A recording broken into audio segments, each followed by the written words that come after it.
alors monsieur le ministre yaa gis micro trottoir bi ñu fàttali ni yow tamit demoon nga màggali mais démb nga ñëw am na benn enquête wu ANSD enquête nationale sur l'emploi du temps au Sénégal qui buy wax ni un Sénégalais ne consacre que 4 heures par jour à des activités productives.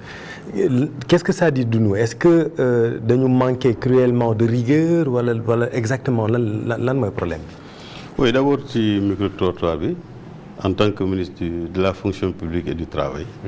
wax ne tey du férié. oui. tey du férié man xëy naa dem liggéeyi. bi ma wàccee laa ñëw seen plateau. pour am ak yéen émission bii. donc tey du férié ñu jàpp ne tey férié la du férié lendemain magal musta nekk férié. président de la République moom mooy xool en fonction des circonstances. mu décréter la veille souvent dans le journal de 20 heures. ne suba férié la c'est le cas en 2021 bu nga xam ne magal bi c'était le mercredi si je ne me trompe. oui. Le jeudi vendredi ni ñu war a xëy liggéey samedi ñu jël week-end mu pon ko mu décréter vendredi jour férié. mais à part cela lendemain magal du férié jour magal mooy férié. tout à fait bu tombé woon lundi tey kenn du liggéey parce que jour magal la mais le lendemain les gens doivent travailler donc il faut que ñu comprendre ko noonu. xam nga en réalité liggéey nit ñi dañu yaakaar ne fonk nañ ko mais des nañu fonk liggéey comme il se doit. am naa ci benn xarit mu ne fitna bi ngay àndal booy wut liggéey bés boo amee liggéey dootoo amati fitna. parce que da ngay naan léegi moom am na place damay toog amul benn problème. même dans nos bureaux nit ñi souvent bu ñu xëyee le matin 8 heures mën na leen fekk seen bureau. mais ba 9 heures 10 heures dañu nekk di xool site yi. ça aussi c'est la vérité, c'est des constats que nous tous faisons. oui. N'est-ce pas? Ensuite bu pause jotee léeg-léeg ñu anticiper ñu dem bu ñu leen ne par exemple 15 heures la ñu war a reprendre nit ñi déborder. 30 minutes après ñu jóg a reprendre. Ouais. De sorte que il faut que ñu xam nga maa ngi lay wax ni xam nga au niveau du ministère de la fonction publique ñoo ngi def ay innovation bëri na ay bureau yoo xam ne on fait du coworking. oui. c'est-à-dire maanaam ñëppay bokkandoo même espace di liggéey. waaw te d'abord y a un système de pointage boo xam ne bu Chérif ñëwee à 8 heures moins 5 boo duggee ci page bi da ngay gis Chérif Diop ñëw na 8 heures moins 7 heures 55. bu Mamadou Lamine Diante ñëwee 8 heures 30 daf koy marqué ne Mamadou Lamine Diante 8 heures 30 la te bu ñuy génne également bu ñuy génne immeuble bi. oui. xam nga amul génn ñëwaat. ok. bu dee heure pour jël café la. oui. ñëppay génnandoo seen bureau mu am benn espace café boo xam ne fa la ñuy kii te nee naa leen bu fa kenn teg chaise. bu dee da ngay naan café rek da ngay ñëw nga tàngal sa café nga naan taxaw. oui. nga delluwaat sa bureau dem liggéey. mais boo fa defee kii ay chaise am ay écran télé donc nit ñi dañ koy def. place waxtaan. voilà place waxtaan. oui. donc système boobu la ñuy def. bu heure pause jotee. dañ ko caler également millimétré ko pour que ñu war a dem ci réfectoire pour añi ñu am temps te à l'intervalle de la pause bu pause bi jeexee resto du ubbiwaat. les gens retournent au travail. oui. bu ñuy ñibbi également da koy marqué mais bon c'est vrai que on contrôle le temps de présence. mais on ne contrôle pas encore la rentabilité. Effectivement. mais ne serait-ce que ça c'est une avancée.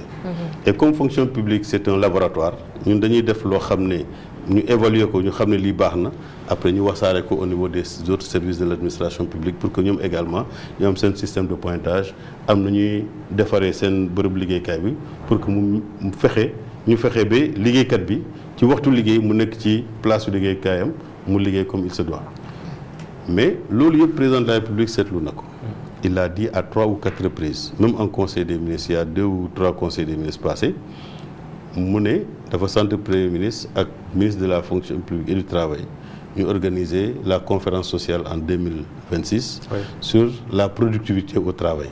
maanaam léegi il faudrait pas que liggéey bi ñu natt ko ci yow waxtu bi nga nekk sa bureau. parce que mën nga nekk sa bureau te doo liggéey. doo liggéey tout à fait. mais rentabilité bi c'est-à-dire que yow est-ce que effectivement li ngay liggéey mu ngi jur dara. Parce que là, l'étude de l'ANSD dit que les Sénégalais ne consacrent 4 heures par jour à des activités productives. C'est pourquoi dans le cadre 4 heures en 8 heures, c'est-à-dire xaaju temps bi. xaaju temps bi la. dañuy naan café. xaaju temps bi la moo tax on va vers de nouvelles perspectives xëy na dinañ ci ñëwaat ak audit bi. Bien sûr. mais bokk na ci objectif audit bi mooy ñu am une nouvelle politique de gestion des ressources humaines.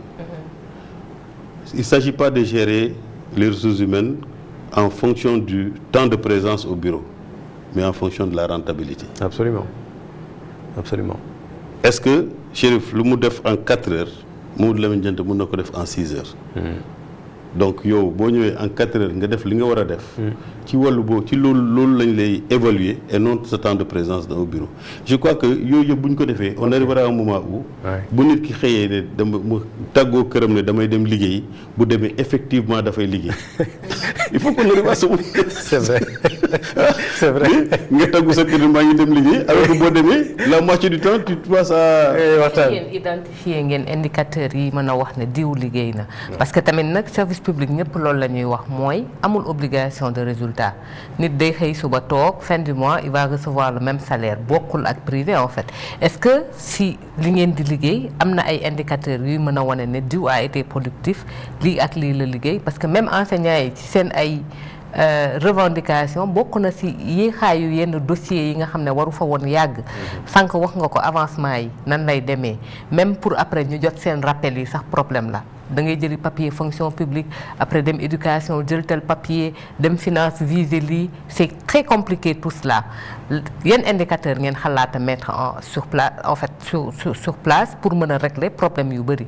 léegi direction yi bu ñu lay jox direction dañuy jox contrat de performance xam nga il faut que ñu génne dichotomie bi entre le public et le privé ci wàllu gouvernance man bu ma nekkee dans le privé dafa am ay règles yoo xam ne moom lay teg parce que lépp lu fay am bu dee man may employé bu man may patron bi ci man la jëm donc farlu bu may am foofu parce que lépp luy am foofu ci man la jëm maintenant état bu ñu naan état buur la état ñun ñëpp la donc yow boo amee sa entreprise privée farlu bu ngay am ci sa entreprise privée man bu ma joxee benn service public farlu boobu laa war a am parce que au-delà de moi il y a plusieurs générations qui vont suivre boo xam ne ils dépendent de ça. Tout à fait. On veut que la conscience arrive à ce niveau-là. xam ne yow bu ñu la dënkee administration publique ni nga ko war a téye mooy ni keneen téye son entreprise privée. Il faut qu'on arrive à ça. Aujourd'hui bu ñu la joxee benn administration nga nekk fa directeur dañ lay jox benn contrat de performance te ci loolu lañ lay évaluer mun nañ dem bi à un moment où yow mii ci sa bopp boo xoolee sa contrat de performance bi da ngay xam est-ce que yow jaadu na nga continuer foofu en tant que directeur